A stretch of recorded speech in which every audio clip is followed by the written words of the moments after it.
ભાષામાં ધર્મના પ્રચારકો છે. ધર્મને લોકો સુધી પહોંચાડવાનો પ્રયત્ન કરે છે. તમે જ્યાં માનતા હોય ત્યાં. અંધશ્રદ્ધામાં ભરપૂર હોય તો કોઈક મહાપુરુષ મળી જાય સીધે તો તમને ડોમ થોડો હાલે કે કરંટ હાલે અંધશ્રદ્ધામાંથી કાઢવા માટે. પણ એનો અધ્યાત્મનો અભ્યાસ હોય એ તમારા ઉપર એનો પ્રભાવ પાડે. જે અધ્યાત્મ સમજ્યા હોય એ તમારા ઉપર પ્રભાવ પાડે. મેં વાત કરી નિરાંત મહારાજની નામ રૂપ અને ગુણ. ગુણ હરેક વસ્તુમાં ગુણ છે. એ એનો ગુણ બતાવે. કાન એનો ગુણ બતાવે છે. કાનની જગ્યાએ તમે જોમફળ મેલો તો ટેસ્ટની ખબર પડે. હા, એનો ગુણ જોવો હોય તો જીભ ઉપર મૂકવું પડે ને. કાન એનું કામ કરે છે, એનો ગુણ છે, એનો સાંભળવાનો ગુણ છે. નાકને સૂંઘવાનો ગુણ છે સરપંચ સાહેબ. તો એની વ્યવસ્થા જે છે ગુણથી પર છે, નામથી પર છે. હું તમે બધા નામથી પરિચિત થઈએ છીએ. ભીખારામ બાપુ એવું નામ હતું એટલે મને ખબર પડી કે વેડાવાળા. ધનગીરી એવું નામ હતું એટલે તમને ખબર પડી કે દેવરાજ ધામ વાળા. તો નામથી પર. તો કયું નામથી પર એટલે શું? 52 અક્ષરની 12 અક્ષર. એક સંપ્રદાય છે નિજાનંદ સંપ્રદાય, જે જામનગરમાં એનું મૂળ ધામ છે ને બીજું પન્નામાં. એનો સિદ્ધાંત છે અક્ષર, અક્ષર ને અક્ષરાતીત. અક્ષરથી પર, 52 અક્ષરથી પર. તો પછી બોલવામાં એ ના આવે ને. તો અલખ એવું કહો છો એનો સીધો અર્થ થાય અલખ ધણી એમ કહો છો ને. તો અલખ એટલે કોણ? લખવામાં આવે નહીં તે. તો એ નામથી પર છે.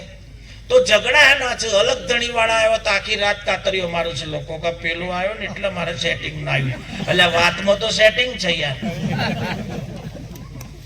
તો તને પ્રોબ્લેમ શું છે બાપુ? શું કેવું છે? આમ કતરાયેલા જ બેહડી કબીર વાળા હતા ને એટલે સેટિંગ ના આવ્યું. ના તો મેં ભૂકા કાઢ નાખા. એટલે ભાઈ જતું નથી. સાહેબે જ કીધું આ બધું લે. નિરોત મહારાજે કીધું નામ સમન્વયની વાત થઈ ને એટલે મને યાદ આવ્યું. બાપાએ કીધું ને સમન્વય, નામ રૂપ અને ગુણ. આ જ વાત તમને હું બતાવું સાહેબ કબીરમાં. સદગુરુ કબીર સાહેબે આ વાત કરી. બોલો. સબ ઘટ મોરા સાયા ખાલી ઘટ ના કોઈ, બલિહારી વા ઘટ કી જીસ ઘટ મેં પરગટ હોય. બધાના ઘટમાં મારો સાહેબ છે, પણ સદગુરુ મહારાજની બલિયારી થઈ એ જીવ પ્રગટ થયો. અને બીજા સુસુપ્ત અવસ્થામાં આયા એમ જતા રહ્યા. ક્યાં ગયા તા તો કોઈ નહીં ને હું, જ્યાં જતા તો ચોય નહીં ને હું લાયા તો કોઈ નહીં. આપણી કહેવત છે આ ઉત્તર ગુજરાતની. તમારું ઉત્તર ગુજરાત લાગે? મધ્યમાં છું તમે. સારું કેવાય સેન્ટર અમે ઊંચા નથી થઈએ છીએ. ચો જતા તો ચોય નહીં ને હું લાયા તો કોઈ નહીં. એક ચોર હતો ને, ચોર 2-4 ચોર ભેગા થયા. એમાંથી એક ચોર ને કહ્યું કે આપણે ઘોડું ખરીદવું છે. ઘોડો લેવા ગયો.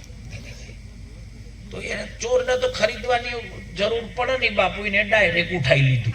ગમે તે કોકના ફાર્મ હાઉસ પર હતું, લાઈન બોધ દીધું. એક ભાઈ ઓરિજિનલ મુકેશ રોમ જેવો હતો, એને શોખ થયેલો કે આપણે ઘોડો ખરીદવો છે. ગમે જેટલા પૈસા થાય પણ નસલ વાળું મળે ને તો લેવું છે. મુકેશ રોમી થી નીકળ્યા, ઘોડું બોધેલું જોયું, નસલ વાળું હતું બાપુ સરપંચ. એને પૂછ્યું કે આ ઘોડું તારે વેચી દેવાનું છે? કે હો. કે કિંમત કે હું ના કહું, તરાયત માણસ કે કિંમત. તરાયત સમજો છો? ત્રીજી વ્યક્તિ હોય, બે પાર્ટીના વચ્ચે એક ત્રીજો પડે. એને બોલાવ્યો કે ભાઈ તને ફાવતું હોય તો ગોઠવી આલ. એને એ તરાયતનો નિયમ હોય કલ્યાણદા બાપુ, એકને એક બાજુ લઈ જવા, ના બાજુ લઈ જઈને પૂછ્યું તારા ઘોડું વેચવાનું? કે 100% યાર. કે કેટલામ કે 1500 સુધી જતું રહે તો હાલ દે. એમને મત લાવ્યો તો ડાયરેક્ટ એને કિંમતની ખબર નથી.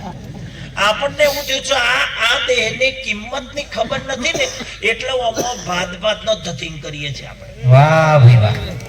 બોગસ માલ ખાઈએ છીએ, બોગસ પીણું પીએ છીએ, ન કરવાનો વ્યવહાર કરીએ છીએ. કિંમત ખબર નથી. બધાય સંતોએ આગળ જેટલા પ્રવચન થયા એમને ભાર દઈને કીધું કે આ મોંઘો મનુષ્ય દેહ છે, દેવોનું દુર્લભ છે, પણ આનો ભોન જ નહીં. એને મફત મળ્યું છે. આયા તકા આયું રોમ લંકી જાતા કે જહી ભૂખા કાઢો જીવ્યા તો 52 ધંધો છે. બોલ્યા કરે આપણે હું લેવા દે. મુકેશ રામ નહીં ગયા, થોડું ખાવા મળ્યું, મજા આવી, આનંદ આવ્યો. પેલા ટોપી વાળા હારું બોલતા હતા, માળા વાળો હારું બોલતો હતો. જય ગુરુ મહારાજ. ના કોઈ કેવા માંગે છે ભાઈ, જગાડવા માંગે છે તમને. હાચું બાપુ, હું કામ મહેનત કરું છું આ લોકો? તમે શું આપી દેવાના? પહેલા પ્રેમ, દયા અને કરુણા આપણે આપીએ છીએ, એથી વિશેષ કઈ નહીં. પણ સંતો જગાડે છે આપણને. એક બાજુ લઈ જઈને પૂછ્યું, પેલો કે 1500 રૂપિયામાં જતું હોય તો કાઢ્યું. પછી પાર્ટી લેવા આવી તેને પૂછ્યું, એ વળી નસલ ન જાણતો હતો મુકેશ રામ જેવો. હું ખખડાવી લે આપણી દુનિયા ખડા થાય. એટલો બધો મશીન છે ને, હું ગભરાયો છું આજે. ભજન ચમનું ગાય એને એક બાજુ લઈ જઈને કીધું, તારા ભાઈ ઘોડો લેવાનો કે ઘોડું નસલનું છે બાપુ, કચ્છી ઓલાદ છે, એ મારે લેવી જ છે. બોલ કે કિંમત કે 50,000 સુધી છૂટી જાય ને તો આપણે લીધું છે. કે 1500 કે 50,000 બાપુ તરાય જીવ લઈને જતો રહ્યો કે આ સેટિંગ ના થાય યાર, આટલું બધું વેરિએશન. થોડું ઘણું હોત તો સેટ કરત, પણ આ તો વધારે છે. તરાય જતો રહ્યો અને એમ કહી લીધો કે પાર્ટી કૂટી લો ભાઈ.